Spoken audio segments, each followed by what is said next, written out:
So for the show, for the newscast, just start by giving me your first and last name. Okay. Spell it for me, and then your current title right now. Okay. First and last name, Omar Sterling McGill. Current title, Schenectady County Legislator for District 1. Perfect. All right. Well, first, thank you, sir, for joining us here. You're a third candidate for the mayor of Schenectady for next year that we've interviewed so far. So first, just give us a little introduction to yourself. Definitely. Born Omar Sterling McGill, once again, born and raised in Schenectady. Went to Morehouse College in Atlanta, got my degree in business administration. Came back to Schenectady, started working in the community, had a nonprofit called Epic Inc. Started working at the state legislature for about 10 years in various areas, worked on policy, worked on procedure, so gained a lot of knowledge there. Ran my first race in 2019 for a vacancy, wasn't successful, stayed active, served on a couple of boards in Schenectady County, Human Rights Commission, and then was able to run again in 2021 and was successful and ran my first and won and started my first term in 22 and just entered my second term at the top of this year. So give me a little bit of background on that current role that you have right now as an elected official and just what that's like, what that entails for you. Yeah, definitely. I love serving the people that that elected me. I grew up in that district specifically. I grew up in Schenectady, but my grandmother's house is in Vale Village, that we currently still where my mother lives now, right behind Mohawk Ambulance. That's a part of my district, so it's an honor to serve a district that poured so much into me, and I'm able to pour back into it. Serving on the county legislature is great. You learn a lot. You understand the budget process. You understand what the services that we offer, from DSS to veteran services to Board of Elections to Public Works, and a host of other things that that comes under our purview. So it's an honor to serve there, and I've been learning a lot, and I'm excited to possibly bring some of that down to the City Hall and city government. Start now with just a bullet list of what you're going to be running on. Definitely. I definitely want to focus on, if you're listening to the people and engaging with the people, which we have. We put out a survey in May. People want their quality of life in their neighborhoods to improve. They feel like their neighborhoods are being left behind. I work obviously on the county. Metroplex falls under our governance, and we understand that downtown has been thriving. Downtown is in my district. It's great that it's thriving. It's the economic engine of our county. It's the economic engine of our city, but our rest of our neighborhoods need to feel those resources, and we need to be equitable so people can have pride in our city once again.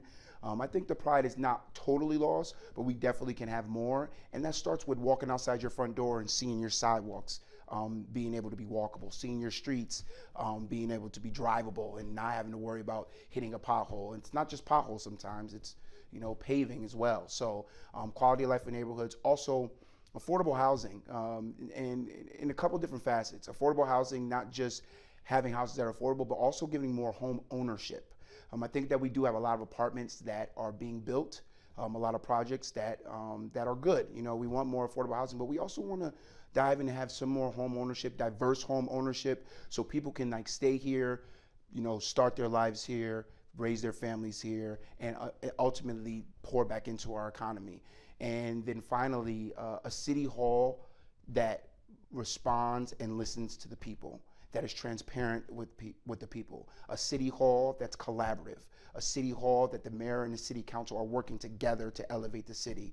A city hall that's engaging the residents, making policy with them and not for them, and keeping the people at the center of the decision making. Going back to Metroplex a little bit there. Now, with my interview with Orlando about a week or so ago, he talked about these projects that are gentrifying neighborhoods or not being affordable to people who live around the area. So give me your view on Metroplex and just having things that you think the community needs or should be installing and implementing.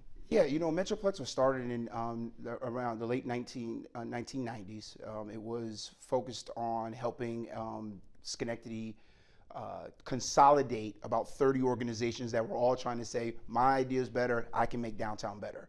So instead of doing that, they consolidated it into one that was started at the county level, but it was mandated by the state. And their focus was to help revitalize downtown and the rest of Schenectady County. I know in previous interviews it was said that they get 50% of all county sales tax. That is not accurate. If I could break it down for it could be digestible. If you make a $100 purchase in Schenectady County, there's 8% tax.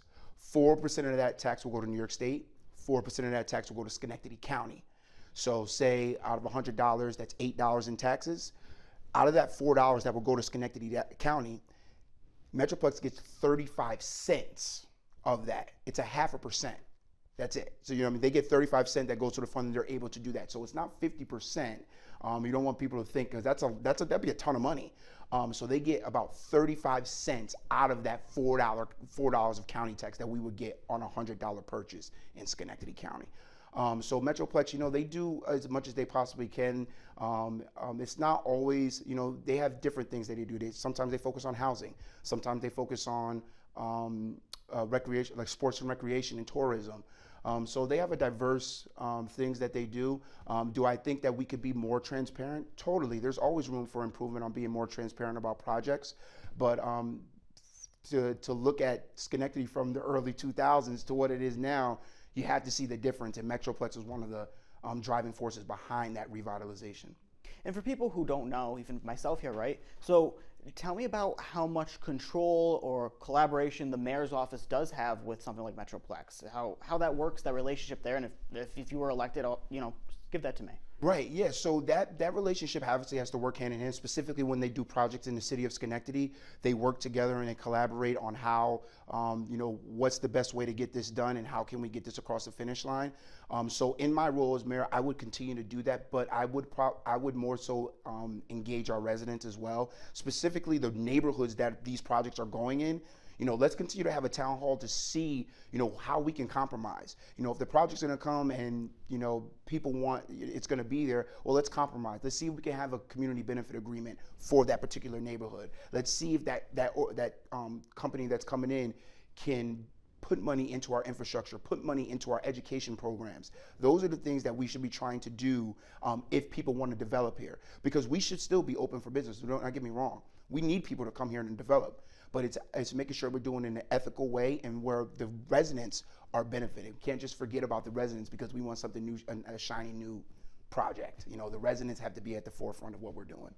And through the resource that is Metroplex, do you see, just based on our conversation so far, maybe a first goal here is using some of that funds, that resource, towards that affordable housing, or having people being able to build homes that could be homeowners? What would be your first goal there? Yeah, I would definitely do that. I would definitely want to go into our affordable housing and look at our housing inventory. First of all, I think we should go in and do an audit of our housing inventory. Let's see what our landlords are they keeping up their properties, to make sure they're getting in good standing. And if they want to keep them. If they want to sell them, let's make sure they're selling them in a way where the buyer is being protected as well as the seller. So mending that. But also with Metroplex, I think that we need some more education about what Metroplex actually is. And that's on us. That's not on the people. That's on us. So we need to educate the people of the city of Schenectady and the county of Schenectady exactly what Metroplex is, because I think there's some misconceptions, and all that is education, and that's on us as leaders to make sure we educate. And I've been noticing that more. So that's something that my team, before we even get elected as a county legislator, even if I don't become mayor, I think that's something that I'm going to try to attack head on to make sure we educate people about that. Now, pivoting to the city council president, now he talked about term limits. The mayor here, now correct me if I'm wrong, but I'm pretty sure this is his 4th term. If he decides to run again, that would be his 5th. Now, we're still waiting to hear back if he's deciding to run or not. But the city council president says that if he was elected, he would want term limits and would look to 2. I asked Orlando the same question there. He said about 2 as well would be his ballpark. What's your idea, or what do you think about when it comes to term limits? So term limits, I think, are important, and I think it gives the people the ability to pick the leader that they want, and anything that's more of a democratic process to make sure that we are bringing new ideas and fresh ideas, I'm always for. And anything that allows more people to be involved, I'm always for. 2 term limits sounds about right for me. I think it's very, very difficult. Like I said, I worked at the state legislature. They only have 2-year terms. It's tough to get stuff done in 2 years. It's tough to get stuff done in 4 years, even at the president level. You see, like most presidents, they run for like 2 terms, because to really, really get your vision across that the people want and to implement usually takes more than 4 years. So 2 terms sounds about right. I agree with my opponents on that. And we will make sure that we would try to bring along the next set of leaders, so we won't run into an issue where we have somebody that's been mayor for 15 years and thinking about running again. Because at the end of the day, how are we bringing along the next leaders? How do we know that this is the best way that we should be going if we don't have new and fresh perspectives down at City Hall? Now, you mentioned things like education, some other topics there. What do you feel like has been just dragging along by the city and needs to be uplifted or reinvigorated? What else there needs a fresh look? Yeah, I think one of the big things, like I said, to go back to it, is the quality of life of the neighborhoods. And I'm sorry to say, but it's what you hear often. I go to door to door, like as a county legislator, and it's tough for me to hear what people that I represent. Can you fix my sidewalk? Can you fix my street? Why is my garbage not being picked up on time, or different things like that? I can't. In my role, that's not in my purview. Yes, I can reach out to a city council member. I can reach out to the mayor. Done both, to try to see what we can do about certain things. But that quality of life is really one of the big things. And then also, the people want to be seen and heard. You know what I mean? And I think that once we keep those people at the center of our decision making, things will elevate as a whole together. Is there any other policy points or improvements that you want to highlight right now when it comes to anything that we haven't talked about so far, or you think has kind of been glossed over? As you know, at this point in the interview, we've talked about what the other candidates have been talking about. And to put in the perspective for you for that, when I talked to Orlando and asked him about his points, he spoke about affordability and Metroplex and kind of left it at that. But he did put a point in that interview there that you don't want to have too many promises or overpromise and then nothing gets done. So just talk about some of those things that are on your radar, and do you feel like that's a big number, a small number, just an overall appropriate number? Yeah, I think as far as some other things that, I think the youth, focusing on our youth is huge, Anthony. It's our young people are going through things that we didn't go through when we were growing up. Obviously, the most valuable thing that people prey on is their attention, obviously with their phones. So we got to make sure that we keep them connected. We got to make sure that we're creating pathways for things that they want to do. And if we don't have a pathway for a young person for something that they want to do, we have to create that pathway for them. So we got to overwhelm them with resources. We got to support our school district. Our school district Schenectady City School District has gone through a lot over the years.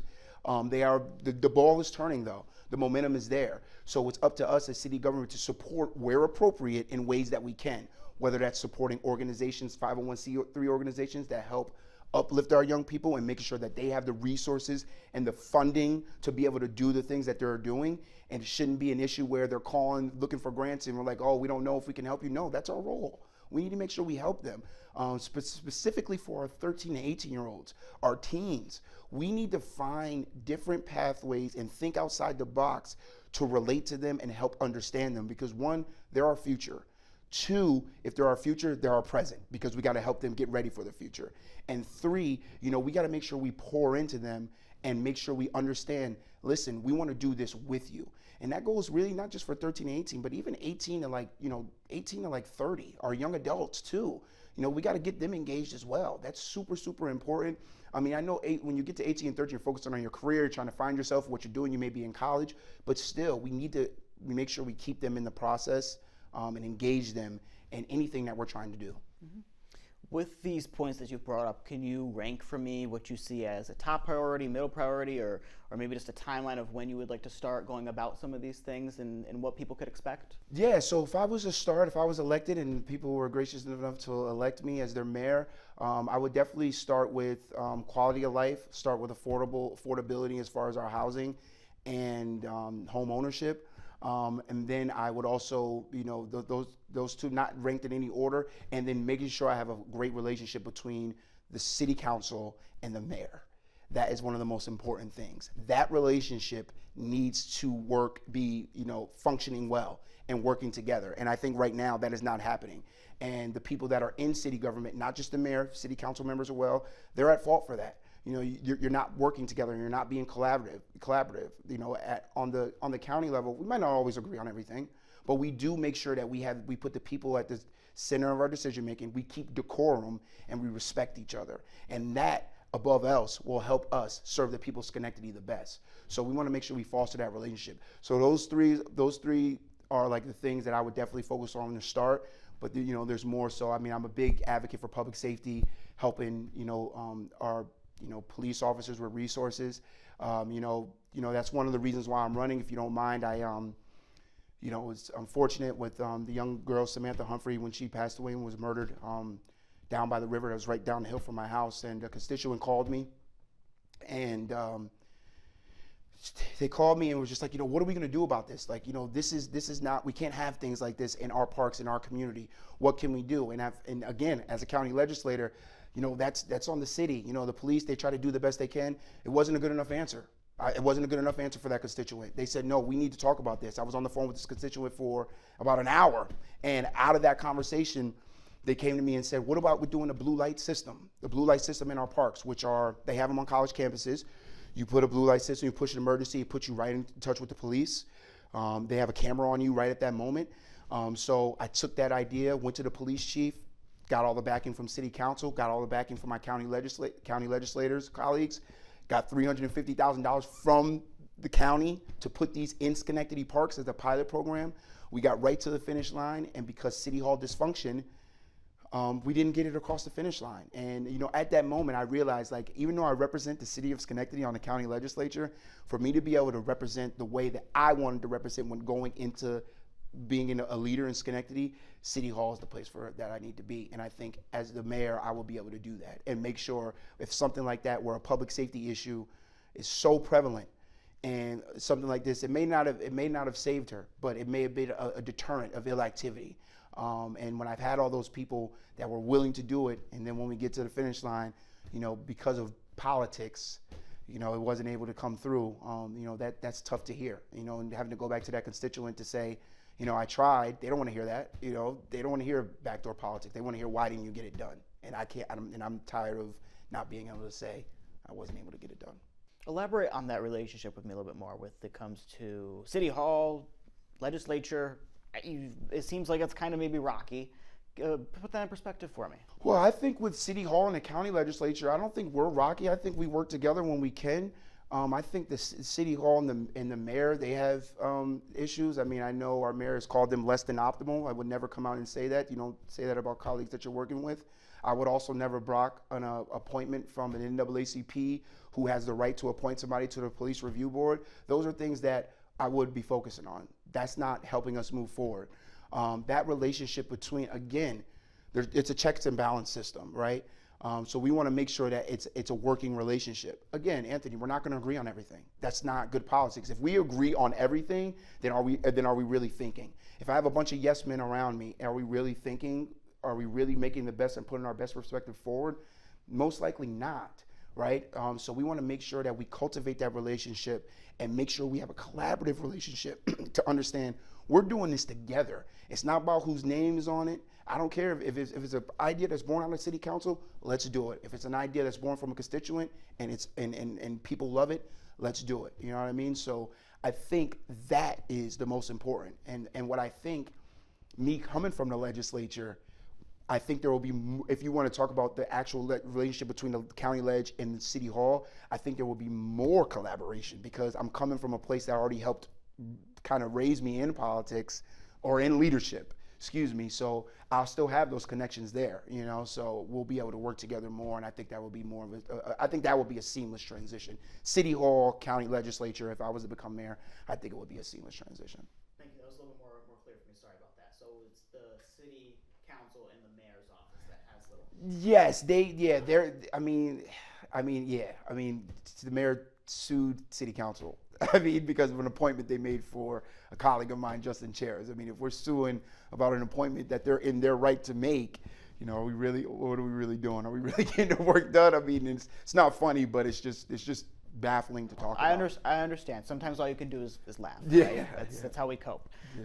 So compared to the other two candidates, going back to my interview I did for Orlando, because I didn't interview the city council president, I asked him, with your history, what kind of fits you in the position for this mayoral seat, which you already answered. But for you, what I want to ask you specifically is, out of the candidates we know of 3 candidates on the Democratic side. So out of these 3 candidates, you included, What do you think makes you stand out about the other two, either when it comes to what you're running on or that background that you have, or what's something that really you want to highlight there between the others? Sure. I think I'm the best option because I've worked in the state legislature before. I have a background there.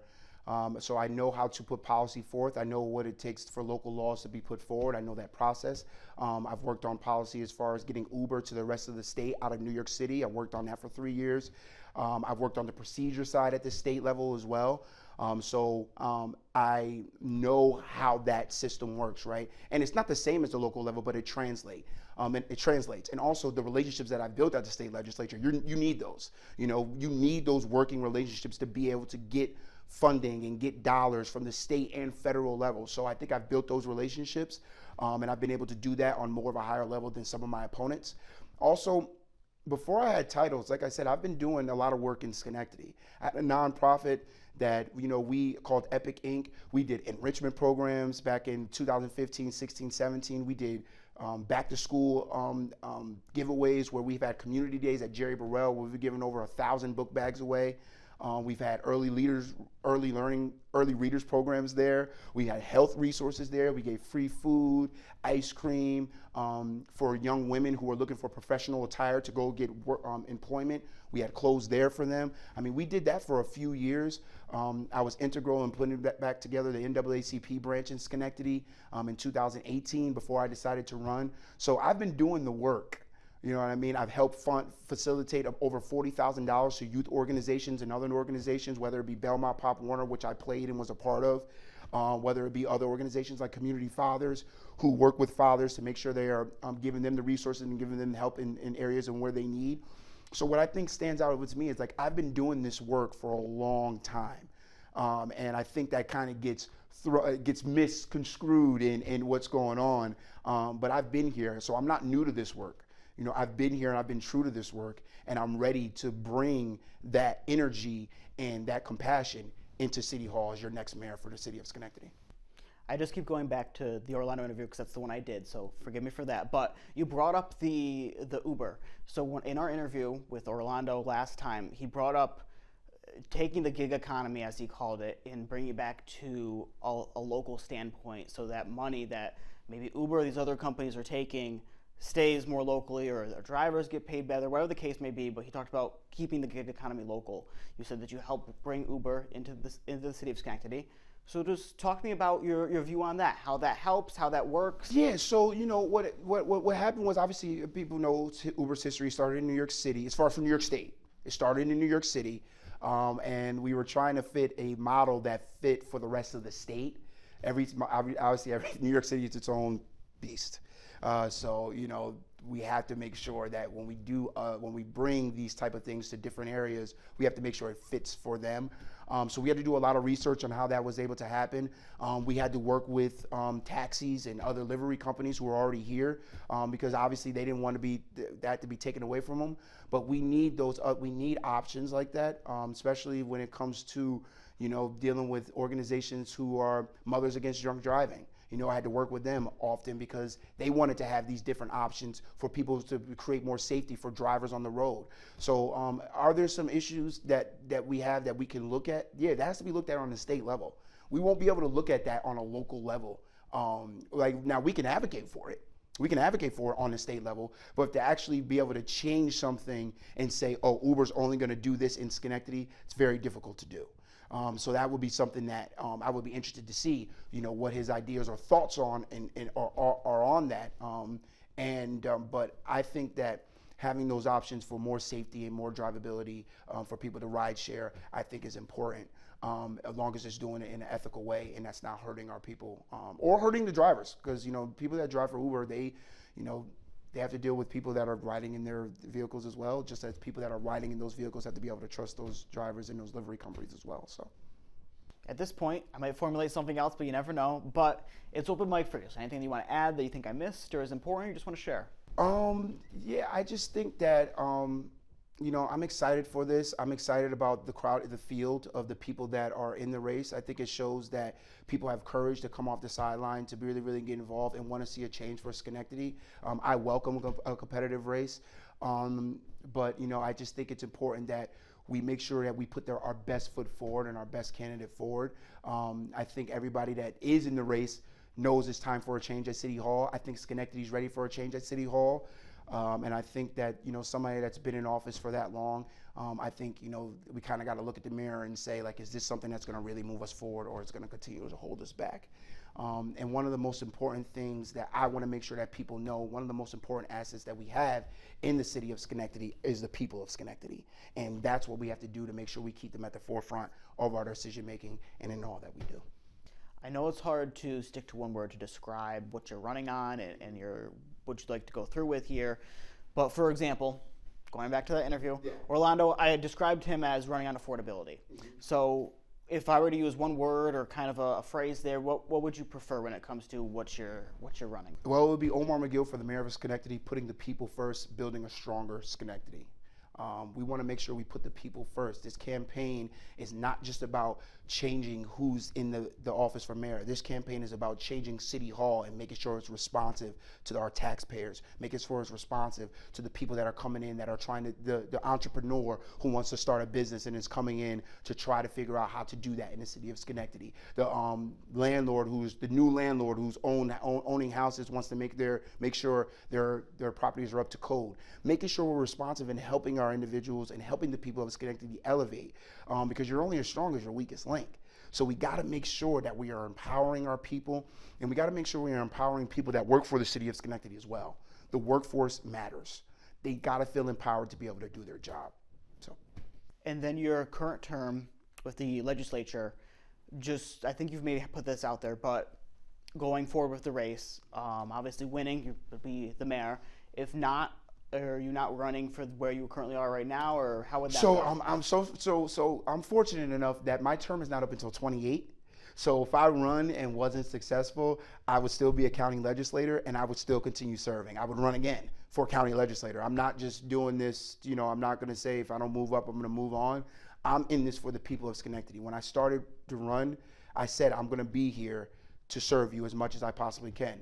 Now, if that's in the same role, okay. Now, if I was to run, if I did, wasn't able to be successful as mayor and I ran again for a third term at the county legislator, I would do that, but I would probably reevaluate after that, because I'm not going to just keep running for county legislator and not open the door for somebody else to be able to serve who may have ideas. But again, like I said, I will continue to serve. I'm going to be here. I love the people of Schenectady. I love the city of Schenectady. It poured into me. It raised me. And now it's my duty to come back and try to pour into it as well, and pour into the next generation of leaders. I knew I'd have more questions, but now I finally think I'm done. Anything else? No, I just want to say thank you so much for covering our race and having everybody here. And I hope that other media outlets will treat every candidate with respect and dignity, no matter what their title is, or if they don't have a title. Please, please treat them with respect, because they deserve it, because they're coming off the line and putting their name out there, and we should respect that and honor that. All right, we'll end it here. Thank you. Thank you.